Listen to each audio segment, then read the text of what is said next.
أعوذ بالله من الشيطان الرجيم بسم الله الرحمن الرحيم إن الحمد لله نحمده ونستعينه ونستغفره ونعوذ بالله من شرور أنفسنا ومن سيئات أعمالنا من يهده الله فلا مضل له ومن يضلل فلا هادي له أشهد أن لا إله إلا الله وأشهد أن محمدا عبده ورسوله أما بعد أعوذ بالله من الشيطان الرجيم يا أيها الناس اتقوا ربكم الذي خلقكم من نفس واحدة وخلق منها زوجها وبث منهما رجالا كثيرا ونساء واتقوا الله الذي تساءلون به والأرحام إن الله كان عليكم رقيبا يا أيها الذين آمنوا اتقوا الله حق تقاته ولا تموتن إلا وأنتم مسلمون يا أيها الذين آمنوا اتقوا الله وقولوا قولا سديدا يصلح لكم أعمالكم ويغفر لكم ذنوبكم ومن يطع الله ورسوله فقد فاز فوزا عظيما إن أصدق الحديث كتاب الله وأحسن الحديث هدي محمد صلى الله عليه وسلم وشر الأمور محدثاتها وكل محدثة بدعة وكل بدعة ضلالة وكل ضلالة في النار.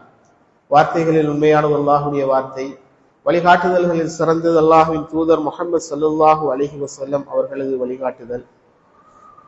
செயல்களில் கெட்டது மார்க்கத்தின் பெயரால் உருவாக்கப்படும் புதுமைகள், மார்க்கத்தின் பெயரால் உருவாக்கப்படும் புதுமைகள் அனைத்தும் பிதஅத்துக்கள், அனைத்து பிதஅத்தும் வழிகேடு நம்மை நரகத்துக்கு எடுத்துச் செல்லும் என்று அல்லாஹ்வுடைய தூதர் முஹம்மது ஸல்லல்லாஹு அலைஹி வஸல்லம் அவர்கள் கூறிய எச்சரிக்கை வாசகங்களை ஞாபகப்படுத்தியவனாக ஜும்ஆவுடைய உரையை ஆரம்பம் செய்கிறேன். முதலாவதாக அல்லாஹுவால் விதிக்கப்பட்ட ஜும்ஆவுடைய கடமையை நிறைவேற்றுவதற்காக வேண்டி இறை இல்லத்தில் உங்களையும் என்னையும் ஒன்றிணைத்து அல்லாஹுக்கு எல்லா புகழும் அல்ஹம்துலில்லாஹ். அன்பார்ந்த இஸ்லாமிய சகோதரர்களே, அல்லாஹ்வுடைய மார்க்கமாகிய இஸ்லாமிய மார்க்கத்தை நானும் நீங்களும் ஏற்றுக்கொண்டிருக்கிறோம். இந்த மார்க்கம் நமக்கு மிகவும் அழகான வழிமுறைகளை சொல்லித் தருகிறது. முஸ்லிமாக, இஸ்லாமியனாக, அல்லாஹுவை நம்பிக்கை கொண்ட ஒரு மனிதனாக இந்த உலகத்திலே வாழ்வதென்பது மூமின்களுக்கு உண்மையிலேயே பெருமையான ஒரு விஷயம்தான். ஏனென்று சொன்னால், இந்த இஸ்லாமிய மார்க்கத்தை பொறுத்த வரைக்கும் இது உண்மையில் இறைவனிடமிருந்து வந்த வஹி செய்தியின் அடிப்படையில் உள்ள மார்க்கம் என்பதின் காரணத்தினால் வஹியின் வழிகாட்டுதல் நமக்கு எல்லா விதத்திலும் இருக்கின்றது. நம்முடைய வாழ்க்கைக்கு தேவையான அனைத்து பகுதிகளையும் அல்லாஹ்வுடைய வஹி நமக்கு அழகான முறையில் சொல்லி தருகின்றது.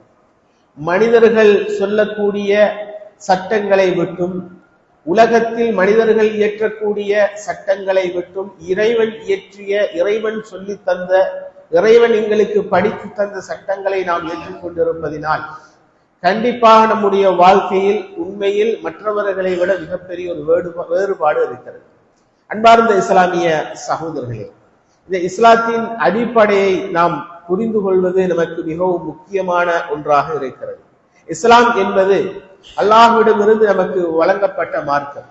இதன் அடிப்படையாக திருமறை குர்ஆனும் ஹதீஸ்களும் ரசூலுல்லாஹி ஸல்லல்லாஹு அலைஹி வஸல்லம் அவர்களுடைய வார்த்தைகளும், நபி அவர்களுடைய சொல், செயல், அங்கீகாரம், வர்ணனைகள், இது போன்ற அனைத்தையும் நாம் ஹதீஸ்கள் என்று சொல்லுவோம். அந்த அடிப்படையில் இவை அனைத்தும் நமக்கு இஸ்லாமாக, இறைவனிடமிருந்து வந்த வஹி செய்தியாக இருக்கின்றது. அன்பார்ந்த இஸ்லாமிய சகோதரர்களே, இஸ்லாத்தை நிறைய மக்கள் இஸ்லாத்துக்கு எதிரிகளாக இருக்கக்கூடியவர்கள், இஸ்லாத்தை நேரடியாக விமர்சிக்க முடியாத சந்தர்ப்பங்களில் அதற்கு பலவிதமான விமர்சனங்களை வைக்கக்கூடிய சூழலை நாம் பார்க்கிறோம். மூமின்களை பொறுத்தவரைக்கும், முஸ்லிம்களை பொறுத்தவரைக்கும், யாராவது ஒரு கூட்டத்தினர் அல்லது ஒரு மனிதர் குர்ஆனை குறித்து ஏதாவது சந்தேகங்கள் கேட்டால், ஹதீஸ்களை குறித்து நேரடியாக சந்தேகங்கள் கேட்டால், குர்ஆனை குறித்து நேரடியாக இந்த வசனம் சம்பந்தமாக எனக்கு சந்தேகமாக இருக்கிறது என்ற அந்த சந்தேகத்தை ஒரு முஸ்லிமுடைய உள்ளத்தில் போட வந்தால், கண்டிப்பாக ஒரு முஃமின், ஒரு முஸ்லிம், இல்லை இது அல்லாஹ்வுடைய வேதம், கண்டிப்பாக இது உண்மையைத்தான் சொல்லுகிறது என்ற அந்த மனநிலை அவனுடைய உள்ளத்தில் குர்ஆனை படித்து புரிந்து விளங்கி மிகவும் ஒரு உன்னதமான நம்பிக்கையின் அடிப்படையில், உறுதியான ஒரு நம்பிக்கையின் அடிப்படையில், கற்றுணர்ந்த நம்பிக்கையின் அடிப்படையில் இல்லாவிட்டாலும் சில சந்தர்ப்பங்களில் அவனுக்கு குர்ஆன் மூலம் பெற்ற ஒரு சில விஷயங்கள் அவனுடைய உள்ளத்தில் ஏற்படுத்திய தாக்கத்தினால், குர்ஆனை அவன் மதிக்கின்ற அந்த புனித தன்மையின் காரணத்தினால், கண்டிப்பாக எல்லா முஸ்லிம்களும் சொல்லக்கூடிய விஷயம் என்ன தெரியுமா? குர்ஆனை குறித்து யாராவது ஏதாவது சந்தேகங்கள் எழுப்புவார்கள் என்று சொன்னால் அவர்கள் கண்டிப்பாக முஸ்லிம்களாக இருக்க மாட்டார்கள். அப்படி எழுப்பக்கூடியவர்களை முஸ்லிம்கள் நம்பவும் மாட்டார்கள். இவர்கள் முஸ்லிம்கள் கிடையாது, இவர்களை நாங்கள் முஸ்லிம்கள் லிஸ்ட்லயே வைக்க மாட்டோம். ஏண்டா இறை வேதத்தை குறித்து சந்தேகங்களை எழுப்புகிறார்கள், இறை வேதத்துடைய வசனங்கள் குறித்து சந்தேகங்களை சொல்கிறார்கள். கண்டிப்பாக இவர்கள் முஸ்லிம்களாக இருக்க முடியாது என்ற மனநிலை ஒவ்வொரு முஸ்லிம்னுடைய உள்ளத்திலும் இருக்கும். ஆனால் சகோதரர்களே, துரதிர்ஷ்டவசமாக இந்த குர்ஆனை நாம் இப்படித்தான் விளங்க வேண்டும் என்ற அடிப்படை சரியானது. ஆனால் குர்ஆனை நாம் ஏற்று நிற்கிறோம் என்று சொன்னால் இந்த குர்ஆனுடைய ஆதாரங்கள் நம்முடைய வாழ்க்கையில் மிகச் சரியாக நாம் எடுத்துக்கொள்வதற்குரிய அடிப்படைகளாக நமக்கு குர்ஆனை கொண்டு வந்து சேர்த்த அந்த மக்களுடைய நம்பகத்தன்மை குறித்து யாராவது பேசுகின்ற போது நிறைய மக்கள் நினைத்துக் கொள்கிறார்கள். சில பேர் சஹாபாக்களை குறித்து விமர்சனம் செய்கின்ற போது, அல்லாஹ்வுடைய தூதர் ஸல்லல்லாஹு அலைஹி வஸல்லம் அவர்களுடைய தோழர்களை பற்றி யாராவது ஒரு கூட்டத்தினர் அல்லது ஒரு சிலர் விமர்சனம் செய்யக்கூடிய சந்தர்ப்பத்தில் குர்ஆனுக்கு கொடுக்கக்கூடிய அந்த விமர்சனத்துக்கு உடனே பதில் சொல்லி விடுவார்கள். அல்லாஹ்வுடைய வேதத்தை பற்றி இப்படி பேசக்கூடியவர்கள் உண்மையில் சரியான கொள்கையில் இருக்க மாட்டார்கள், இவர்கள் சத்தியவாதிகள் இல்லை என்பதை விளங்கிக் கொள்வார்கள். ஆனால் நபித்தோழர்கள் குறித்து விமர்சனம் வைக்கக்கூடிய சந்தர்ப்பத்தில் சில மக்கள் என்ன நினைப்பார்கள் என்று சொன்னால், அவர்களும் சாதாரண மனிதர்கள் தானே, அவர்களிடத்தும் பிழைகள் வரத்தானே செய்யும், நபித்தோழர்கள் என்பவர்கள் நபிமார்கள் கிடையாது, அதனால் அவர்களிடத்தில் நிறைய பிழைகள் இருந்திருக்கலாம், நிறைய தவறுகள் இருந்திருக்கலாம், அவர்களிடத்திலும் மோசடி இருக்கலாம், அவர்களிடத்திலும் மனிதன் என்ற தன்மைகள் இருக்கலாம். அதே போன்று நம்மை போன்ற ஒரு மனநிலைக்கு சில பேர் அவர்களை தாழ்த்தி, நான் எனக்கு பாவம் செய்யறதுக்கு எப்படி எல்லாம் தோன்றுதோ அது போன்று அவரும் மனுஷன் தானே, அவருக்கும் தோன்றித்தானே இருக்கும், எனக்கு எப்படி எல்லாம் மோசடி செய்ய நினைக்குதோ அது போல இந்த நபித்தோழருக்கும் தோன்றித்தானே இருக்கும் என்ற அந்த மனநிலையை வளர்ப்பதற்காக வேண்டி நிறைய மக்கள் இடத்தில் இந்த நபித்தோழர்கள் சம்பந்தமாக சில விமர்சனங்களை வைக்கிறார். சகோதரர்களே, இதை நாம் எப்படி சிந்திக்க வேண்டும் என்று சொன்னால், இந்த விமர்சனம் என்பது ஒரு நபித்தோழர்கள் விஷயத்தில் வைக்கின்ற விமர்சனம் அல்ல, ஒரு சாதாரண ஒரு மனிதர் விஷயத்திலோ சாதாரண ஒரு கூட்டம் விஷயத்திலோ வைக்கப்படுகின்ற விமர்சனம் கிடையாது. உலகத்தில் யாராவது ஒரு நபித்தோழருக்கு அடுத்து வாழ்ந்த ஒரு சமுதாயம் என்று வைத்துக் கொள்வோமே, அவர்களை குறித்து ஒரு விமர்சனம் செய்வது போன்றல்ல இது. ஏனென்று சொன்னால் நபித்தோழர்கள் தான் இஸ்லாத்தின் அடிப்படைகளாக இருக்கிறார். அது எப்படி அடிப்படைகளாக இருக்கிறார்கள் என்பதை இன்ஷா அல்லாஹ் இன்றைய தினத்தில் ஒரு சில விஷயங்களின் மூலம் நாம் தெளிவுபடுத்தலாம் என்று நினைக்கிறோம். அன்பார்ந்த சகோதரர்களே, அந்த அடிப்படையிலே நபித்தோழர்களை குறித்து ஒரு மனிதர் விமர்சனம் செய்கிறார் என்று சொன்னால் அவர் மோசடிக்காரர், அவர் கெட்டவர், அவரிடத்தில் நல்ல பண்புகள் இல்லை, அல்லது அவர் தேவைக்கு ஏற்ப தன்னுடைய வாசிக்கு ஏற்ப நடந்து கொள்ளக்கூடிய பண்புகள் நபித்தோழர்களாக இருந்தாலும் முக்கியமானவர்களாக இருந்தாலும் சுவனவாதி என்று சொல்லப்பட்டாலும் அவர்களிடத்திலும் இருக்கிறது என்ற ஒரு மனநிலையை ஒரு மனிதனுடைய உள்ளத்தில் போட்டு ஒரு மனிதன் வெற்றி கொள்வான் என்று சொன்னால் அந்த மனிதன் கண்டிப்பாக குர்ஆனை நம்ப முடியாது. அந்த மனிதனால் யார் அதை நம்புகிறாரோ அவர் குர்ஆனை ஏற்றுக்கொள்ள முடியாது, குர்ஆனை முழுவதுமாக நம்ப முடியாது. ஏன் நம்ப முடியாது என்று சொன்னால், அல்லாஹ்வுடைய வேதமாகிய திருமறை குர்ஆன் எனக்கோ உங்களுக்கோ நேரடியாக அருளப்படவில்லை. குர்ஆனை இறைவன் எனக்கோ உங்களுக்கோ நேரடியாக தரவில்லை. இறைவன் ஜிப்ரீல் அலைஹிஸ்ஸலாம் மூலமாக ரசூலுல்லாஹி ஸல்லல்லாஹு அலைஹி வஸல்லம் அவர்களுக்கு அருளினார். ரசூலுல்லாஹி ஸல்லல்லாஹு அலைஹி வஸல்லம் அவர்கள் நேரடியாக எங்களுக்கு சொல்லி தரவில்லை. ரசூலுல்லாஹி ஸல்லல்லாஹு அலைஹி வஸல்லம் அவர்கள் இந்த குர்ஆனை ஒரு சமுதாயத்துக்கு எடுத்து சொன்னார். முதல் நிலை சமுதாயம், குர்ஆனை பெற்ற முதல் பாதுகாவலர்கள் யார் என்று சொன்னால் ரசூலுல்லாஹி ஸல்லல்லாஹு அலைஹி வஸல்லம் அவர்களோடு இருந்த அவர்களுடைய தோழர்கள். அவர்கள் இன்றைக்கு எதை குர்ஆன் என்று சொன்னார்களோ அதைத்தான் நானும் நீங்களும் குர்ஆன் என்று சொல்கிறோம். அதற்கு பின்னால் வந்தவர்கள் அதை அப்படியே பெருங்கூட்டம் ஒத்துக்கொண்டு படிப்படியாக ஒவ்வொரு ஜெனரேஷனாக இன்றைக்கு அதை நாம் ஏற்றுக்கொண்டிருக்கிறோம். அது வேறு பகுதி. ஆனால் முதலில் ரசூலுல்லாஹி ஸல்லல்லாஹு அலைஹி வஸல்லம் அவர்கள் திருமறை குர்ஆனை யாருக்கு சொன்னார்கள் என்று சொன்னால் சஹாபாக்களுக்கு தான் சொன்னார்கள். அவர்கள் தான் அதை எழுதினார்கள், அவர்கள் தான் அதை மனப்பாடம் செய்தார்கள், அவர்கள் தான் அதை மக்களுக்கு பரப்பினார்கள், அவர்கள் தான் அதை உலகத்துக்கு கொண்டு வந்து சேர்த்தார்கள். இப்ப அன்புக்கினிய இஸ்லாமிய சகோதரர்களே, நபித்தோழர்கள் மனிதர்கள் என்பதில் நமக்கு எந்த மாற்று கருத்தும் இல்லை. மனித பலவீனங்கள் இருக்குமா என்பதிலும் நமக்கு எந்த மாற்று கருத்தும் இல்லை. கண்டிப்பாக ஒரு சில சந்தர்ப்பங்களில் சில பாவங்களை செய்த நபித்தோழர்களை நாம் பார்க்கிறோம். மது அருந்திய நபித்தோழருடைய வரலாறுகளை நாம் படிக்கிறோம். விபச்சாரம் செய்த ஒரு நபித்தோழருடைய வரலாற்றை நாம் ஓரிரு நபித்தோழர்களுடைய வரலாற்றை படித்திருக்கிறோம். இவையெல்லாம் அவர்களுடைய எண்ணிக்கையோடு நீங்கள் ஒப்பிட்டு பார்த்தீர்கள் என்று சொன்னால் மிக குறைந்த அளவு 1-2 பேர் வரலாற்றிலே மிகப்பெரிய ஒரு சமுதாயமாக இருந்தவர்களில் 1-2 பேரிடத்தில் இது போன்ற தவறுகள் ஏற்பட்டது. ஆனால் அந்த தவறுகளை அவர்கள் எப்படி அணுகினார்கள் என்பது அதிலும் நமக்கு படிக்கிறது. உதாரணத்துக்கு மாயிஸ் ரலியல்லாஹு அவர்கள் அவர்களுடைய வாழ்க்கையில் விபச்சாரம் செய்ததாக வரக்கூடிய அந்த ஹதீஸை நீங்கள் எடுத்து படித்தீர்கள் என்று சொன்னால் ரசூலுல்லாஹி ஸல்லல்லாஹு அலைஹி வஸல்லம் அவரிடம் திரும்ப திரும்ப போய் அல்லாஹ்வுடைய தூதரே எனக்கு தண்டனையை நிறைவேற்றுங்கள், எனக்கு தண்டனையை நிறைவேற்றுங்கள். ரசூலுல்லாஹி ஸல்லல்லாஹு அலைஹி வஸல்லம் முகத்தை திருப்பிக் கொள்கிறார். இவருக்கு ஏதாவது மனப்பிரச்சனைகள் இருக்கிறதா என்று பாருங்கள், இவருக்கு எனக்காவது பிரச்சனை இருக்குதான்னு பாருங்கள், இவரை போய் சோதித்து பாருங்கள், இவருடைய குடும்பத்தில் உள்ளவர்களிடத்தில் இவருடைய ஊரில் உள்ளவர்களிடத்தில் இவரை பற்றி விசாரியுங்கள் என்று ரசூலுல்லாஹி ஸல்லல்லாஹு அலைஹி வஸல்லம் திரும்ப திரும்ப புறக்கணித்து இறுதியில் அவருக்கு என்ன செய்யப்படுகிறது? தண்டனை கொடுக்கப்படுகிறது. நீங்கள் எந்த நபித்தோழராக இருந்தாலும் சரி, அதே போன்று மது அருந்திய நபித்தோழருடைய வரலாற்றை எடுத்து படித்தாலும் கடைசியாக ஜிஹாதில் அவர் செய்த அந்த மிகப்பெரிய அல்லாஹுக்காக வேண்டி தன்னுடைய உயிரை கொடுத்து போராடிய அந்த கட்டங்கள் எல்லாம் நமக்கு ஹதீஸ்களிலே வந்திருக்கிறது. இதெல்லாம் நமக்கு என்ன சொல்கிறது என்று சொன்னால், அவர்களிடத்தில் ஒரு சில சந்தர்ப்பத்தில் எல்லோர்டையும் இல்லை, அவர்கள் 10,000 பேர் இருந்தா 10,000 ஒருத்தரையோ 2 பேர்த்தையோ இப்படி ஒரு சில பிரச்சனைகள் ஒரு சில பாவங்கள் நிகழ்ந்திருக்கிறது. ஆனால் நிகழ்ந்தாலும் அதிலும் அவர்கள் உண்மையாக இருந்தார்கள். மனித தன்மையோடு அவர்கள் பாவம் செய்தார்கள். ஷைத்தானுடைய அந்த ஊசலாட்டம் மீறி போய் மனித தன்மையினால் ஒரு சில பாவங்களை செய்த மாத்திரத்தில் அதற்கு பிரயாசித்தம் தேட வேண்டும். அதை எப்படியாவது தௌபா செய்து கழித்து விட வேண்டும். இந்த பாவத்தோடு நான் பயணிக்க கூடாது, ஏன்னா ரப்பை இந்த பாவத்தோடு நான் அடையக்கூடாது. அல்லாஹ்வை சந்திக்கின்ற போது நான் தூய்மையானவனாக என்னுடைய ரப்பை சந்திக்க வேண்டும். என்னுடைய ரப்புக்கு நான் உண்மையானவனாக இருக்க வேண்டும். அல்லாஹ்வின் தூதரை நான் நேரில் பார்த்தவன், அல்லாஹ்வின் தூதரோடு நான் நேரில் உரையாடியவன், அல்லாஹ்வுடைய தூதரோடு நான் நேரிலே சந்தித்து அவர்களோடு இருந்து கொண்டிருக்கக்கூடிய மிகச்சிறந்த ஒரு சமுதாயத்தில் உள்ள ஒருவர் என்ற அந்த மனநிலையோடு அன்புக்குரிய இஸ்லாமிய சகோதரர்களே, அந்த நபித்தோழர்கள் ஏதாவது ஒரு பாவம் செய்தார்கள் என்று சொன்னால் அந்த பாவத்துக்காக வேண்டி உடனே தௌபா செய்வார்கள். அவர்களுடைய வாழ்க்கையில் நீங்கள் மோசடியை பார்க்க முடியாது, அவர்களுடைய வாழ்க்கையில் நீங்கள் பொய்யை பார்க்க முடியாது. பொய் சொல்வதென்பது லேசி. ஆனால் நாம் பல சந்தர்ப்பத்தில் பல சூழ்நிலைகளில் நம்மிடத்தில் எவ்வளவுதான் தக்வா இருந்தாலும், எவ்வளவுதான் இறையச்சம் இருந்தாலும், அல்லாஹ்வை பற்றிய பயம் எவ்வளவுதான் இருந்தாலும், ஏதாவது முக்கியமான பயங்கரமான மோசமான ஒரு சூழ்நிலையில் நாம் மாட்டிக்கொள்கின்ற போது சில சந்தர்ப்பத்தில் நாம் பொய்யை சொல்லி விடுவோம். ஆனால் சஹாபாக்களை பொறுத்தவரைக்கும் சகோதரர்களே, அவர்களுடைய வாழ்க்கையில் மிக கடுமையான மிக மோசமான சூழ்நிலைகள் ஏற்பட்டது. அது ஏற்படுகின்ற போது கூட உண்மையை சொல்லி அதற்காக தண்டனையை பெற்றார்கள். இதுதான் நமக்கு வரலாறு சொல்லித்தந்தது. அதனால் சகோதரர்களே, மனித தன்மை சார்ந்த தவறுகளுக்கு அவர்கள் அப்பாற்பட்டவர்கள் அல்ல. அவர்கள் நபிமார்களுடைய அந்தஸ்துக்குரியவர்களும் கிடையாது.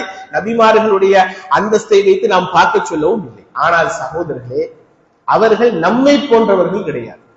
நம்மை போன்ற மோசமான ஈமானோடு, நம்மை போன்ற பலவீனமான ஈமானோடு, நம்மை போன்ற மிகவும் அடுத்தவர்களை பற்றிய மோசமான எண்ணப்பாடோடு, பாவங்கள் அதிகமாக செய்கின்ற மனநிலையோடு, மோசடியோடு, பொய்யோடு, புரட்டோடு வாழக்கூடிய ஒரு சமுதாயம் அது வல்ல என்பதை நாம் என்ன செய்ய வேண்டும்? ஆரம்பத்தில் புரிந்து கொள்ள வேண்டும். இப்போது அன்புக்குரிய இஸ்லாமிய சகோதரர்களே, நாம் நபித்தோழர்களை எப்படி அணுக வேண்டும், அவர்கள் விஷயத்தில் நாம் எப்படி நடந்து கொள்ள வேண்டும் என்று சொன்னால், குர்ஆனை நாம் நம்புவதாக இருந்தால் அந்த குர்ஆனை எங்களுக்கு சொன்னவர்கள் நபித்தோழர்கள்.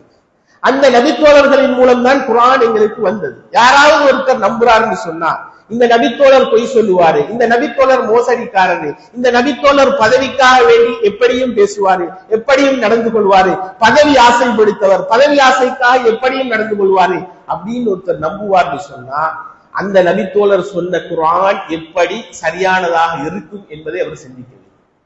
அவர் தானே சொன்னார் குர்ஆனை. அப்படி ஒரு நம்பிக்கை ஒரு மனிதனுடைய உள்ளத்தில் வரும் என்று சொன்னால் அதனுடைய விபரீதம் என்னவென்று சொன்னால், நம்பிக்கை மோசடி செய்யக்கூடிய கெட்ட மோசமான ஒரு மனிதர் இருப்பார் என்று சொன்னால் அவர் சொல்லக்கூடிய விஷயத்தில் எல்லாமே சரியாக இருக்காது. பெரும்பாலும் சரியாக சொல்வார். சில சந்தர்ப்பத்தில் தன்னுடைய தேவைக்கேற்ப, தன்னுடைய லாபத்திற்கேற்ப, தன்னுடைய வாழ்க்கையின் அன்றாட நிகழ்வுகளுக்கேற்ப ஏதாவது ஒன்றை கூட குறைய சொல்லிடுவார். இதான் யதார்த்தம்.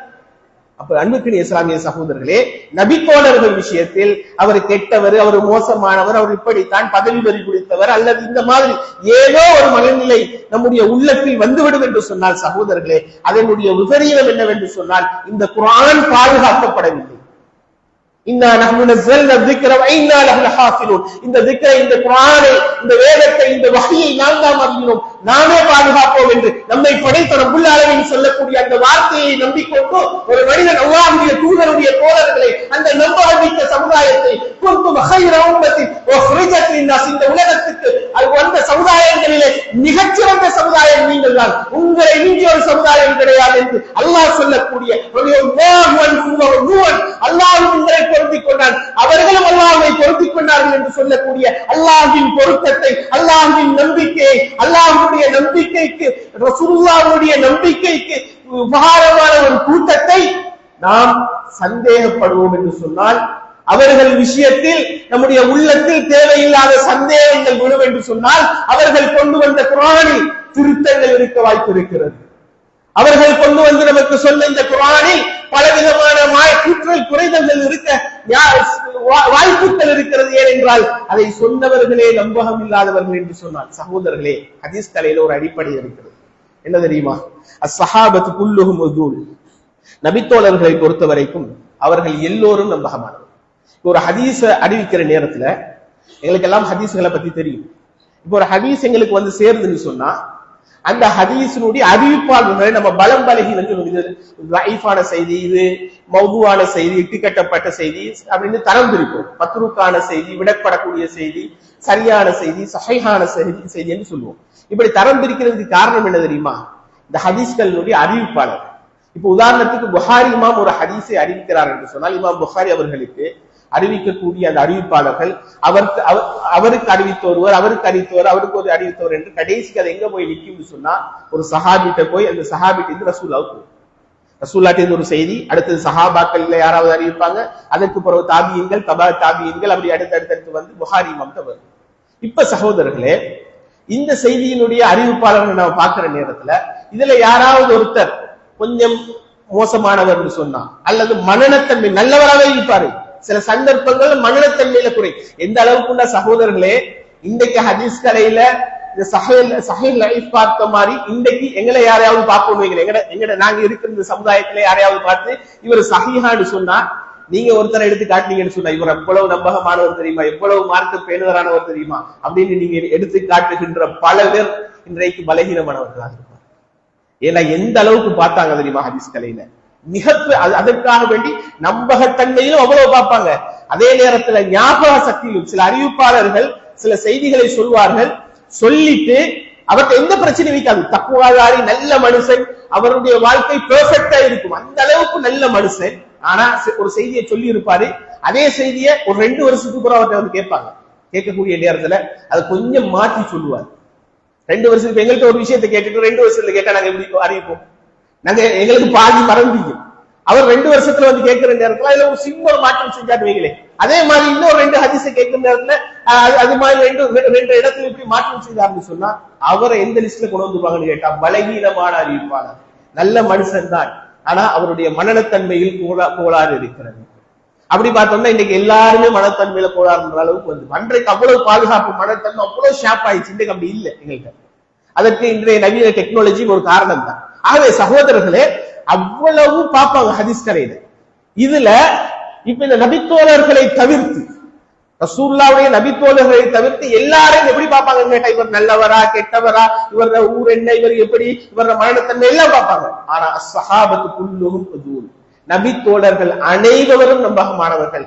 அவருடைய விஷயத்தில் போய் யாரும் ஒரு நபித்தோழர் என்று உறுதி செய்யப்பட்டால் இவர் நல்லவரா கெட்டவரான்னு பார்க்க வேண்டிய எந்த தேவையும் இல்லை என்பதில் ஒட்டுமொத்த அஹ்லு சுன்னாவுடைய அறிஞர்களும் ஏற்றுக்கொண்டு ஒரு இந்த அடிப்படையில் தான் இன்னைக்கு ஹதீஸ்களும் தொகுக்கப்பட்டிருக்கு. இப்ப நபித்தோழர்கள்ல யாராவது கெட்டவர் மோசமானவர் ஒரு அடிப்படையை வந்தோம்னு சொன்னா குர்ஆனும் போயிடும், ஹதீஸும் போயிடும். நினைச்ச மாதிரி நினைச்சதெல்லாம் போடக்கூடியவராக இருப்பார். சகோதரர்களே, அல்லாஹ் ஒரு சமுதாயத்தை நம்பிக்கையாளர்கள், சொர்க்கவாதிகள், நல்லவர்கள், இந்த உலகத்துல வந்த சமுதாயத்தில் இவங்களாம் சிறந்தவர்கள், இவர்களை விட சிறந்தவர்கள் கிடையாது என்று இறைவன் ஒரு சமுதாயத்தை சொல்வான் என்று சொன்னால் அல்லாஹ் அந்த சமுதாயம் எப்படி இருக்கும்?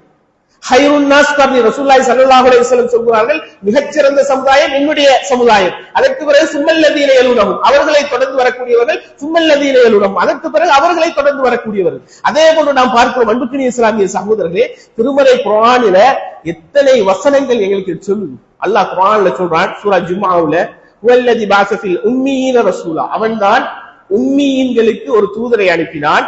மின்ஹும் யத்லு ரசூலன் மின்ஹும் யத்லு அலைஹிம் ஆயாத், அந்த தூதர் அந்த சமுதாயத்திற்கு அவனுடைய வசனங்களை எடுத்து சொல்கிறார். வயுஸக்கீஹிம், அவர்களை தூய்மைப்படுத்துகிறார். யாரு? ரசூலுல்லாஹி ஸல்லல்லாஹு அலைஹி வஸல்லம் உம்மீன்கள் இருந்து வந்த ஒரு தூதர். அந்த தூதர் அந்த சஹாபாக்களுடைய சமுதாயத்துக்கு வருகிறார், வந்து வசனங்களை சொல்கிறார். சொல்லிட்டு போகல சகோதரர்களே, அல்லாஹ் எப்படி சொல்றான்னு பாருங்க. அல்லாஹ்வுடைய சர்டிபிகேட் எப்படி பாருங்க, அல்லாஹ்வுடைய உத்தரவாதத்தை. வயுஸக்கீஹிம், அந்த சமுதாயத்தை அவர் தூய்மையாக்குகிறார். என்ன தூய்மையாக்கிறார்? ட்ரெஸ் எல்லாம் அழுக்காயிடுச்சு, எல்லாரும் சுத்தமாகும், அந்த தூய்மையை சொல்லுது. அதையும் குறிக்கும். ஆனால் முக்கியமாக எதை குறிக்கும்? வயுஸக்கீஹிம், அவர்களுடைய உள்ளங்களை தூய்மைப்படுத்தினார். நல்ல மனுஷர்களாக, நல்ல சிந்தனையாளர்களாக, அவர்கள் நல்லவர்களாக அவர்களை மாற்றினார்.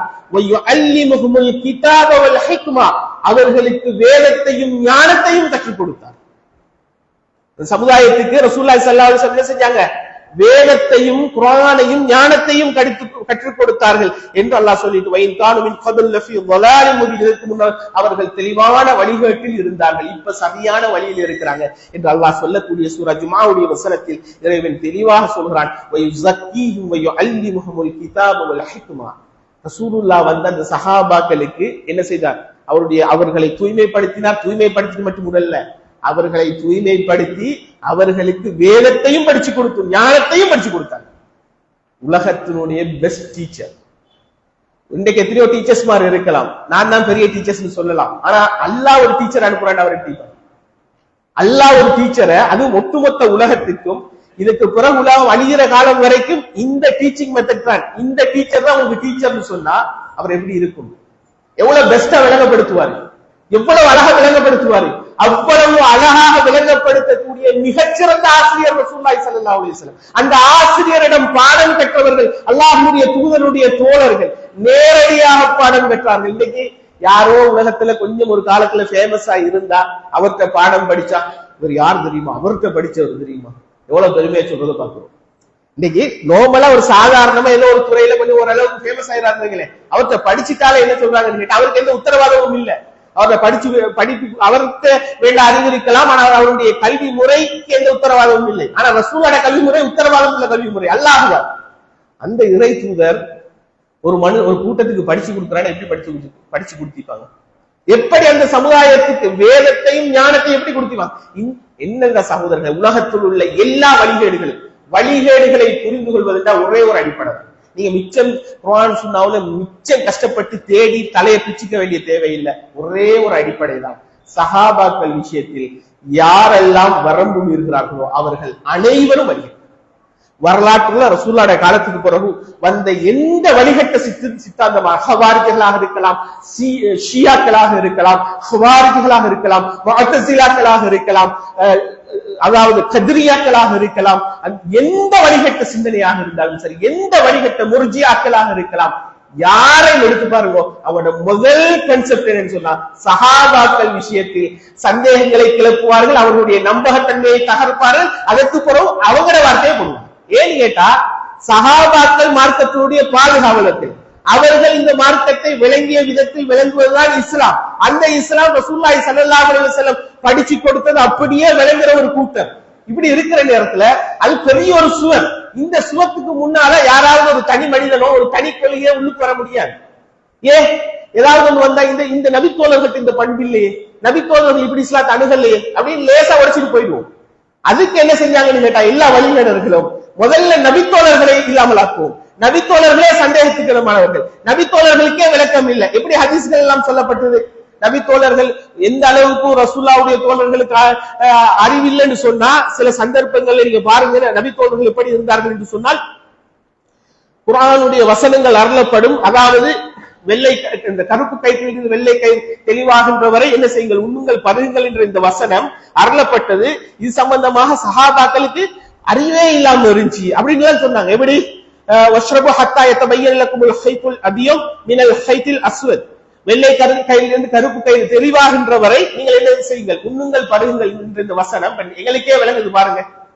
வெள்ளையிலிருந்து கருப்பு, இந்த கருப்புலேருந்து வெள்ளை அப்படின்னா என்ன, இது விடியலத்தான் குறிக்குது அப்படின்னு எங்களுக்கே விளங்குது அப்படின்னு சொல்லிட்டு, இது கூட சஹாபாக்களுக்கு விளங்கல. ஒரு நபித்தோழர் என்ன செஞ்சாரு, அவருடைய தலையாணைக்கு பக்கத்துல என்ன செய்தாரு, முடிச்சு ஒரு கைத்தை வச்சுட்டு அது கலர் மாறுதான்னு பார்த்துட்டு இருந்தாரு. இப்படி எல்லாம் சொன்னாரு. சகோதரர்களே, இந்த செய்தி வரத்தான் செய்கிறது. ஆனா எல்லா நபித்தோழர்களும் இப்படி நம்பினார்கள் வருதா? இல்ல. ஒரு சில நபித்தோழர்கள் இப்படி எடுத்துக்கொண்டதுக்கு காரணம் இருக்கிறது. இன்னைக்கு எங்களுக்கு என்ன செய்கிறது, மினல் ஃபஜ்ர் என்ற அந்த கடைசி வசனம், அந்த வசனத்துல முழுசா இறங்கிக்கல. ஆரம்பத்துல அந்த வசனம் முழுவதுமாக ஆரம்பத்தில் இறங்கிக்கல. ஆரம்பத்துல எப்படி இறங்கிச்சுன்னு சொன்னா, கருப்பு கயிற்றிலிருந்து வெள்ளை கயிறு தெளிவாக வரை ஒண்ணுங்கள் பண்ணுது. இதை விளங்கி இப்படி இறங்கினா நாங்க எப்படி எடுப்போம்? ஃபஜ்ர் என்று தெளிவாக வந்ததிலிருந்து யாரும் விளைப்போம், சின்ன பிள்ளையும் விளைப்போம். ஃபஜ்ர்னு வந்துட்டா வராம கருப்பு கயிறு வெள்ளை கயிறு வந்ததுன்னு சொன்னா, ஒரு சில சந்தர்ப்பங்களில் சில பேர் இது வேற ஏதோ பேசுகிறதோ என்று அல்லது நேரடி அர்த்தத்தை புரியலாம் என்று புரிவார்கள். இது யதார்த்தம். ஆனால் இதை என்ன சொல்லக்கூடிய நேரத்தில் என்ன சொல்றேன்னு கேட்டா, எல்லா வசனம் முழுவதுமாக இறங்கி அப்படியே ஃபஜ்ர்ன்ற வாசகமும் இருந்து அந்த வாசகத்தை கூட இவங்களுக்கு என்ன செய்ய முடியாது, தெரியாத அளவுக்கு இருந்தார்களே, சின்ன பிள்ளை கூட விளங்குமே என்ற மாதிரி அன்புக்குரிய இஸ்லாமிய சகோதரர்களே சொல்லப்பட்டதானால் உண்மை என்னவென்று சொன்னால், அந்த வசனம் பிற்காலத்தில் பிறகுதான் அருளப்படுகிறது. பொதுவாக அதே போன்று ரசூலுல்லாஹ்வுடைய மனைவிமார்கள் சம்பந்தமாக வரக்கூடிய செய்தியில, என்னுடைய மனைவிமார்களில் கை நீளமானவர் தான் என்னை சந்திப்பாங்க ரசூலுல்லாஹ் சொன்னாங்க. முதல்ல மூத்தாகிறவங்க சஹாபாக்கள் என்ன செஞ்சாங்க, கையை அளந்து பார்த்தாங்க. அளந்து பார்த்துட்டு கை நீளமானவர்களை என்ன செய்தாங்க, முதல் மூத்தாக நினைச்சாங்க. ஆனா அந்த அளந்து பார்த்து கை நீளம் இல்லை, யாருக்கு உள்ளதா சதக்கா செய்யறாங்களோ அவங்க மரணிச்சாங்க. அவங்க வர்ணிச்சதுக்கு பிறகுதான் விளங்கிச்சு சஹாபாக்களுக்கு, இல்ல ரசூலுல்லாஹ் சொன்னது நேரடி அர்த்தத்துல சொல்லல என்று விளங்கினார்கள். இப்ப இதெல்லாம் ஒரு விமர்சனமாகிறது. சகோதரர்களே, வஹியை முதலில் நேரடி அர்த்தத்தில் தான் புரியணும். இதான் அடிப்படை. வஹிய விளங்குறதுக்கு மார்க்க சட்ட திட்டங்களை நாங்க முதல்ல நேரடி அர்த்தத்துல தான் புரியணும். நேரடி அர்த்தம் இல்லாம இன்னொரு அர்த்தத்துக்கு எப்ப போகணும்னு கேட்டா, அதற்கு ஒரு ஆதாரம் தேவை. குர்ஆன் சுன்னாவில் இருந்து ஒரு ஆதாரம் தேவை. இப்ப ரசூலுல்லாஹ் ஒரு விஷயம் சம்பந்தமாக சொல்லக்கூடிய நேரத்தில், என்னுடைய மனைவிமார்களில் யார் கை நீளமா உள்ளவர்கள் அவர்கள் மன்னிப்பாங்க, உண்மையில அந்த கையை பார்க்கிறார் சஹாபாக்கள் வழக்கம். ரசூலுல்லாஹ் அப்படித்தான் குர்ஆன் சுன்னா அணுகு சொல்லி கொடுத்திருந்தாங்க. அப்படித்தான் அணுக வேண்டும். இன்னைக்கு எல்லா வழிகேடுகளும் குர்ஆனுக்கு மாற்றி நினைச்ச மாதிரி அர்த்தம் கொடுத்துதான் வழிகேடுகள் வருகிறது. சில இடங்களில் தாவீல் கொடுக்க வேண்டும், சில இடங்களில் மாற்று கருத்து கொடுக்க வேண்டும், மறுக்கவில்லை. ஆனால் எல்லா இடத்திலும் மாற்று கருத்து கொடுப்பது இஸ்லாத்தின் அடிப்படை. இஸ்லாத்தின் அடிப்படை என்னவென்று சொன்னால், சஹாபாக்கள் விளங்கியது அல்லாஹ் சம்பந்தமாக வரக்கூடிய வசனங்கள் எல்லாம் நாங்க எப்படி நம்பணும், அது எப்படி வந்துச்சு அது அப்படியே நம்பணும். அதில் நாங்க என்ன செய்யக்கூடாது, தாவீலுக்கு போக கூடாது. ஒரு சில வசனங்கள் இருக்கலாம் தாவீலுக்கு, ஆனால் 99 வசனங்கள் ஏன்னா அல்லாஹ் தன்னை பத்தி சொல்றது அவனுக்கு தான் தெரியும், எனக்கு தெரியுமா, நான் ஒரு அல்லாஹ்வை கற்பனை பண்ணிட்டு அல்லாஹ் இப்படித்தான் இருக்கணும்னு சொல்லிட்டு நானா ஒண்ணு நினைச்சேன்னு சொன்னா அது வேற எங்கேயோ கொண்டு போய் சேர்த்து. அதனால சகோதரர்களே, இதை நாம் கவனமாக பார்க்க வேண்டும். நபித்தோழர்கள் என்பவர்கள் இந்த மார்க்கத்தினுடைய அடிப்படைகள் ரசூலுல்லாஹி ஸல்லல்லாஹு அலைஹி வஸல்லம் அவர்கள் சம்பந்தமான ஏராளமான செய்திகள் சொல்கிறாங்க. எந்த அளவுக்குண்டா இந்த செய்தியை சொல்லி முடித்துக் கொள்கிறேன். ரசூலுல்லாஹி ஸல்லல்லாஹு அலைஹி வஸல்லம் அவர்கள் ஒரு முறை சொல்கிறார்கள், நட்சத்திரம் வானத்துக்கு பாதுகாப்பு. நட்சத்திரம் முஸ்லிமில் வரக்கூடிய ஆதாரபூர்வமான செய்தி. நட்சத்திரம் வானத்துக்கு பாதுகாப்பு. நட்சத்திரங்கள் விழுந்துவிடும் என்று சொன்னால் வானத்துக்கு வர வேண்டிய தீங்குகள் வந்துவிடும். நான் என்னுடைய சஹாபாக்களுக்கு பாதுகாப்பு. ரசூலுல்லாஹி ஸல்லல்லாஹு அலைஹி வஸல்லம் சொல்றாங்க, என்னுடைய தோழர்களுக்கு நான் பாதுகாப்பு. நான் போயிட்டேன்னு சொன்னா என் தோழர்களுக்கு வர வேண்டியது வந்துடும். தோழர்களுக்கு மத்தியில யுத்தங்கள் வந்துச்சு ரசூலுல்லாஹ் போனதுக்கு பிறகு. அதை ரசூலுல்லாஹி ஸல்லல்லாஹு அலைஹி வஸல்லம் சொல்றாங்க. அதே போன்று என்னுடைய நபித்தோழர்கள் என்னுடைய உம்மத்துக்கு பாதுகாப்பு. என்னுடைய நபித்தோழர்கள் என்னுடைய உம்மத்துக்கு பாதுகாப்பு. அவர்கள் சென்று விட்டார்கள் என்று சொன்னால் என்னுடைய உம்மத்துக்கு வர வேண்டியது வந்தது. இது என்ன அர்த்தம்? இப்ப பாதுகாப்புனா வாளேந்தி போராடுற அந்த பாதுகாப்பையா சொல்லுங்க, சின்ன பிள்ளைக்கு விளங்குது அந்த பாதுகாப்பை பத்தி ரசூலுல்லாஹ் சொன்னாங்க. அப்ப என்ன பாதுகாப்பு சொல்றாங்க? மார்க்க ரீதியான பாதுகாப்பை சொல்றாங்க. மார்க்க ரீதியான பாதுகாப்பு என்பது என்னுடைய சமுதாயத்துக்கு, என்னுடைய உம்மத்துக்கு, என்னுடைய நபித்தோழர்கள் தான். அவர்கள் சென்று விட்டால் எல்லா வழிகேடும் வரும். அதனால் தான் சகோதரர்களே, வழிகேடுகள் எல்லாம் எப்படி வந்துச்சு, சஹாபாக்கள் காலத்துக்கு பிறகு வந்துச்சு. சஹாபாக்கள் மரணிக்கிற நேரம் ஒரு சில சஹாபாக்கள் இருந்தார்கள் என்று சொன்னால் மிக கடுமையாக எதிர்த்தார்கள். எதிர்த்து வழிகேடுகளை இது வழிகேடுகள் என்று காட்டினார்கள். ஆகவே சகோதரர்களே, நபித்தோழர்கள் என்பவர்கள் இஸ்லாத்தின் அடிப்படை. அவர்களை தூக்கி எறிந்து விட்டு, அவர்களை விமர்சனம் செய்துவிட்டு, அவர்களை விமர்சனம் செய்வதனுடைய நோக்கமே நான் ஒரு இஸ்லாத்தை கொண்டு வரேன்னா நபிமார்கள் என்ன செய்யல, நபித்தோழர்கள் விமர்சனம் செஞ்சுட்டு எனக்கு என்னுடைய கொள்கையை கொண்டு போய் சேர்க்கணும். அதுதான் வரலாற்றில் எல்லா வழிகட்டவர்களும் செய்யும். எல்லா வழிகேடர்களுடைய பொதுவான அடிப்படை நபித்தோழர்கள் பிரச்சனையாக இருந்தார்கள். ஹதீஸ் ஒரு குர்ஆன் வசனத்தை எப்படி அணுகிறது, ஒரு ஹதீஸ் எப்படி அணுகிறது, இதை நபித்தோழர்கள் எப்படி அணுகிறார்கள், இதை எப்படி விளங்க வேண்டும் என்ற ஒரு பகுதி மிக முக்கியமானது. சகோதரர்களே, நேரடியா ரசூலுல்லாஹ் படிச்சு கொடுத்து விளக்கம் சொல்லி கிதாபையும் சொல்லிட்டு அல்லாஹ் என்ன சொல்றான் குர்ஆன்ல, ஞானத்தையும் படிச்சு கொடுத்தாங்க, அறிவையும் படிச்சு கொடுத்தாங்க. அறிவையும் படிச்சு கொடுத்த ஒரு சமுதாயம், அல்லாஹ்வே சொல்றான் அறிவை கொடுத்த சமுதாயம், அவங்களுக்கு தான் அறிவை கொடுத்திக்கிறேன்னு சொல்ற நேரத்துல இல்ல அவங்களுக்கு அறிவு இல்ல, அவங்களுக்கு அறிவு இல்லைன்னு நான் கண்டுபிடிச்சு சொல்றேன், நான் தான் அறிவாளின்னு அவன் எவ்வளவு பெரிய முட்டாளாய்ப்பான். அதனால சகோதரர்களே, நாம் புரிய வேண்டிய மிக முக்கியமான ஒரு பகுதி, அவர்கள் சிறந்த அறிவாளிகள், சிறந்த மனிதர்கள், அவர்கள் மனிதன் என்ற தன்மைகள் அவர்களிடத்தில் இருக்கும், அதை நாம் மறுக்கவில்லை. ஆனால் ஒரு சமுதாயமாக திரும்பவும் ஒரு விஷயத்தை நான் உங்களுக்கு உறுதிப்பட சொல்லிக் கொள்கிறேன், ஒரு காலத்திலும் நபித்தோழர்கள் ஒரு சமுதாயமாக ஒட்டுமொத்த நபித்தோழர்களும் வழிகேட்டுக்கு போக மாட்டார்கள், தவறான கொள்கையை சொல்லவே மாட்டார்கள். ஒரு சில சந்தர்ப்பத்தில் சில ஒவ்வொரு தனித்தனி நபித்தோழர்களிடத்துல ஒரு சில குறைபாடுகள், ஒரு சில தவறுகள், மார்க்க ரீதியான தவறுகள் வந்திருக்கலாம், அது தனி மனிதர்களிடத்தில் வந்திருக்கலாம். ஒட்டுமொத்த சஹாபாக்கள் ஒரு காலம் என்ன செய்ய மாட்டார்கள், வழிகேட்டுல போக மாட்டார்கள், தவறான கொள்கையை சொல்ல மாட்டார்கள். அதை நாம் புரிந்து கொள்ள வேண்டும். அல்லாஹ் நமக்கு இந்த மார்க்கத்தை எப்படி பின்பற்றி நடக்க சொன்னானோ அந்த அடிப்படையில் அதை புரிந்து நடக்கக்கூடிய ஒரு பாக்கியத்தை எல்லாம் நம்ம அனைவருக்கும் தந்தருவானாக. வாஹது வணக்கத்துல்லாஹி பில் அலைஹி வஸல்லம் அலைக்கும் வரஹ்மத்துல்லாஹி.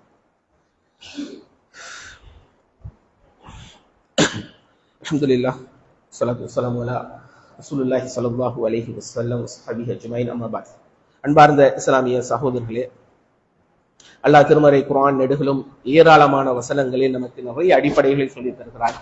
அதிலே மிகவும் முக்கியமான ஒரு அடிப்படை இந்த இடத்தில் சொல்வது சிறந்ததாக இருக்கும் என்று நினைக்கிறேன். அல்லாஹ் திருமறை குர்ஆனில் சொல்லும்போது ஒமை யுஷாக்கிர் ரசூல் மின் பஅதி மா தபய்யன லஹுல் ஹுதா, ஒமை யுஷாக்கிர் ரசூல் மின் பஅதி மா தபய்யன லஹுல் ஹுதா, நேர்வழி தெளிவானதற்கு பிறகு யார் இந்த தூதருக்கு மாறு செய்கிறாரோ, யார் ரசூலுல்லாஹ்வுக்கு மாறு செய்கிறாரோ, வயத்தபி கைர சபீலில் முஃமினீன், மூமின்களுடைய வழி அல்லாததை யார் பின்பற்றுகிறாரோ அவர்களை அல்லாஹ் திருமறை குர்ஆனிலே சொல்கிறான். கைர சபீல் முஃமினீன், மூமின்களுடைய வழி அல்லாதவரை யார் பின்பற்றுகிறார்களோ அவர்களை நரகத்துல போட்டு எரிப்போம் என்றெல்லாம் சொல்றாங்க. அவர்களை நரகத்துல கொண்டு போட்டு அவனை போற ரூட்ல விட்டு கொண்டு போய் நரகத்துல எரிப்போம் சொல்றாங்க. இந்த வசனத்துல அல்லாஹ் சொல்லக்கூடிய ஒரு மிக முக்கியமான ஒரு படிப்பினை இருக்கிறது. என்னவென்று சொன்னால், ஒமை யுஷாக்கிர் ரசூல் மின் பஅதி மா தபய்யன லஹுல் ஹுதா, நல்ல கவனம் எடுத்து கேட்க வேண்டிய ஒரு வசனம். நேர்வழி தெளிவானதற்கு பிறகு இந்த தூதருக்கு மாறு செய்யறாங்க. எப்படி மாறு செய்யறாங்க? வயத்தபி கைர சபீலில் முஃமினீன், மூமீன்களுடைய வழி அல்லாததை பின்பற்றுகிறார்கள். அப்ப அல்லாஹ் தெளிவா சொல்றான், மூமீன்களுக்கு ஒரு பாதை. இந்த இடத்துல அல்லாஹ் இப்படி கூட வார்த்தையை பயன்படுத்தல. எப்படி மூமீன்களுடைய வழியை பின்பற்றுங்க என்று சொல்லிட்டு போனா அப்ப மூமீன் அல்லாதவர்களுடைய வழியை பின்பற்றுறதுல பிரச்சனை இல்லதானே என்று வந்து அல்லாஹ் அப்படி கூட சொல்லல. எப்படி அல்லாஹ் சொல்றான்னு பாருங்க, வயத்தபி கைர சபீலில் முஃமினீன், மூமீன்களுடைய வழி அல்லாத வழியை பின்பற்றுபவன் நரகம். அவன் மூமீன்களுடைய வழி எது? உலகத்துல முதல் நிலை மூமீன்கள் யார்? நானும் நீங்களா முதல் நிலை மூமீன்கள்? முதல் நிலை மூமீன்கள், அல்லாஹ் சர்டிபிகேட் பண்ணின மூமீன்கள், ரசூலுல்லாஹ் சொல்லி தந்த மூமீன்கள், சஹாபாக்கள். அந்த மூமீன்களுடைய வழி அல்லாத, இப்ப அவர்களுடைய இன்றைக்கு ஒருத்தர் வந்துட்டு ஒரு கூட்டம் வந்துட்டு நாங்க எல்லாம் முஸ்லீம் ஆயிக்கிறோம், மூமீன் ஆயிக்கிறோம், எங்கட வழியை பின்பற்றுக்கிட்ட வராங்க. ஏன்னு கேட்டா, மூமீன்களுடைய வழி என்பது ரசூலுல்லாஹ்க்கு வரும். ரசூலுல்லாஹ்க்கு அடுத்தது யாரும் மூமீனா இருந்தாங்க வரும். ரசூலுல்லாஹ்க்கு பிறகு இந்த வசனம் எப்ப இறங்கிச்சு? இன்றைக்கு இறங்கலையே, ரசூலுல்லாஹ் காலத்துல இறங்கிச்சு. ரசூலுல்லாஹ் காலத்துல இறங்கின இந்த வசனத்துல அல்லாஹ் என்ன சொல்றான்னு கேட்டா, ரசூலுல்லாஹ்வுடைய காலத்தில் யார் மூமீன்களாக இருந்தார்கள், அவர்களுடைய வழி அல்லாத வழியை யார் பின்பற்றுகிறார்கள்? ரசூலுல்லாஹ் காலத்துல மூமீன்களாக இருந்தவர்கள் சஹாபாக்கள், அவர்களுடைய வழி அல்லாத வழியை யார் பின்பற்றுகிறார்களோ அவர்களை நரகத்தில் போட்டு எரிப்பேன் என்று அல்லாஹ் மிக தெளிவாக சொல்கிறான். இதை விட ஒரு தெளிவான ஆதாரத்தை உள்ள சகோதரர்களே, நபி தோழர்களுடைய அந்த வழிதான் இஸ்லாத்தினுடைய அடிப்படை சரியான வழி என்பது. ஆகவே அன்புக்கினிய இஸ்லாமிய சகோதரர்களே, அல்லாஹ் எத்தனையோ வசனத்தில் சொன்னார், சாபிகூனல் அவ்வலூன மினல் முஹாஜிரீன வல் அன்சார், முஹாஜிரீன்களில் அன்சாரிகளிலிருந்து முந்தி சென்ற முதலாம் அவர்களான வல்லதீன தபஊஹும் பி இஹ்சான், அவர்களை நல்ல முறையில் பின்பற்றியவர்கள், ரலியல்லாஹு அன்ஹும் வரது அன்ஹு, அல்லாஹ் அவர்களை பொருந்திக் கொண்டார், அவர்களும் அல்லாஹ்வை பொருந்திக் கொண்டார்கள் என்று அல்லாஹ் சுபச் செய்தி சொல்லக்கூடிய எத்தனையோ வசனங்கள் இருக்கிறது. இந்த வசனங்கள் எல்லாம் எங்களுக்கு என்ன சொல்லுதுன்னு கேட்டா, அந்த நபி தோழர்களுடைய சிறப்பை, அவர்களுடைய நம்பகத்தன்மை, அவர்களுடைய பாதுகாப்பை, அவர்களுடைய உண்மை தன்மை, அவர்கள் இந்த இஸ்லாத்துக்கு செய்த அந்த சேவையை குறித்து எத்தனையோ வசனங்கள் இருக்கிறது. அன்புக்கினிய இஸ்லாமிய சகோதரர்களே, நாம் நினைக்க கூடாது, இன்றைக்கு நாம் ஒரு சில விஷயம் இன்றைக்கு சரி என்று படக்கூடிய சில விஷயம் நாளைக்கு பிழையாக இருக்கலாம். இன்றைக்கு எனக்கு விளங்காத பல விஷயம் இன்னும் ஒரு 200 வருஷத்தில் வரக்கூடிய ஒருத்தருக்கு விளங்கலாம். அறிவுன்றது, ஏண்ட கூட அறிவுன்றது சிற்றறிவு, ஒண்ணுமே இல்லாத விஷயம். நிறைய விஷயங்கள் அங்க நினைச்சு கூட பார்க்காத இன்னைக்கு நடந்தது. நிறைய ஹதீஸ்கள் அன்றைக்கு நினைச்சு கூட பார்க்க முடியாத ஹதீஸ்கள் இன்றைக்கு பார்க்கிற நேரத்துல அன்றைக்கு சஹாபாக்கள் நம்பிக்கை இருந்துச்சு, மறுக்கவே இல்லை, ஏற்றுக்கொண்டு அப்படியே போயிட்டாங்க. ஆனா இன்னைக்கு வரக்கூடிய சமுதாயத்துக்கு அது விளங்குது, கண் முன்னால பாக்குறாங்க.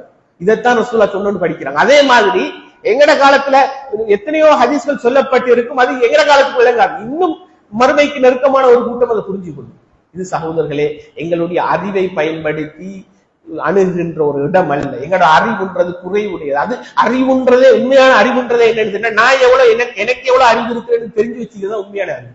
நிறைய பேர் நினைச்சிட்டு இருக்கிறாங்க என்ன தெரியுமா, எனக்குத்தான் எல்லாம் தெரியும்ன்றதுதான் அறிவுன்னு நினைக்கிறான். யாரெல்லாம் அப்படி நினைக்கிறானோ அவனிடத்தில் அவன் அறிவாளியே கிடையாது. அறிவாளி எப்பவுமே எப்படி இருப்பான்னு சொன்னா, உலகத்தில் உள்ள மற்ற அறிவுகளை எல்லாம் அறிந்து வைத்தவன் ஒரு காலம் தன்னை ஒரு அறிவாளி என்று நினைக்க மாட்டான். தன்னை ஒரு அறிவாளி என்று நினைப்பவன் உலகத்தில் எந்த அறிவையும் ஏற்றுக்கொள்ள மாட்டான். அவனுடைய அறிவு மட்டும்தான் அறிவு என்று வாழ. அதனால் சகோதரர்களே, இன்றைக்கு நிறைய அறிவு ரீதியாக மார்க்கத்தை அணுகக்கூடியவர்கள் நிறைய இஸ்லாத்தின் அடிப்படைகளை சிதைக்கிறார்கள், மார்க்கத்தின் அடிப்படைகளை சிதைக்கிறார்கள். அறிவை பயன்படுத்த வேண்டும், நாம் மறுக்கவில்லை. ஆனால் பயன்படுத்த இஸ்லாம் எங்க பயன்படுத்த சொல்லுவோம் அங்க மட்டும் பயன்படுத்தணுமே தவிர எனக்கும் உங்களுக்கு நினைக்கிற மாதிரி எல்லா இடத்திலையும் பயன்படுத்த முடியாது. ஏன்னா இஸ்லாம்ன்றதே ஒரு அடிப்படை தான், மறைவானதை. இறுதியாக ஒரு விஷயத்தை சொல்லி முடித்துக் கொள்கிறேன். எங்களோட ஈமான்ற விஷயமே ஆமன்து பில்லாஹி வ மலாயிகத்திஹி வ குதுபிஹி வ ருசுலிஹி வல் யௌமில் ஆஹிர். 6 விஷயத்தை நாங்க ஈமான் கொள்றோம் தானே. அந்த 6 விஷயத்தை பாருங்க, அல்லாஹ்வை நான் நீங்களும் பார்க்கல. அதே போன்று வ மலாயிகத்தி மலக்குமார்களை நானும் நீங்களும் பார்க்கல, நபிமார்களை நானும் நீங்களும் பார்க்கல, குர்ஆனை தவிர வேற எந்த வேதத்தை நான் நீங்களும் பார்க்கல. அதே போன்று மறுமையினால நானும் நீங்களும் பார்க்கல. கதிரை பத்தி எனக்கும் உங்களுக்கும் அறிவு இல்லை. இப்படி ஒன்றுமே இந்த 6 நம்பிக்கை ஈமான்ற 6 விஷயமுமே எங்களோட அறிவை வச்சு எங்களுக்கு எதுவுமே செய்ய முடியாது. நாங்க ஏற்றுக்கொண்டிருக்கின்ற இந்த ஈமான் 6 விஷயம் இருக்குதான் இஸ்லாம்ன்ற அடிப்படையே. இந்த அடிப்படை எங்க இருக்குன்னு கேட்டா உலகத்தினுடைய பகுத்தறிவை வச்சு விளங்கப்படுத்துற செய்தி அதுல ஒன்றுமே இல்லை. அப்ப முழுக்க இந்த மார்க்கம் ஒரு மறைமுகமான நம்பிக்கையோடு சம்பந்தப்பட்ட மார்க்கம். அதுல இருந்து கொண்டு நாங்க எல்லாமே பகுத்தறிவு தேடினோம்னா நம்ம எங்கேயோ போய் சேர்ந்துருவோம். அல்ல நம் அனைவரையும் சரியான மார்க்கத்தில் சரியாக இருந்து வர்ணிக்கக்கூடிய ஒரு வாக்கியத்தை தந்தரும் புரிவானாக. அஸ்ஸலாமு அலைக்கும் வரஹ்மத்துல்லாஹி வபரகாத்துஹு.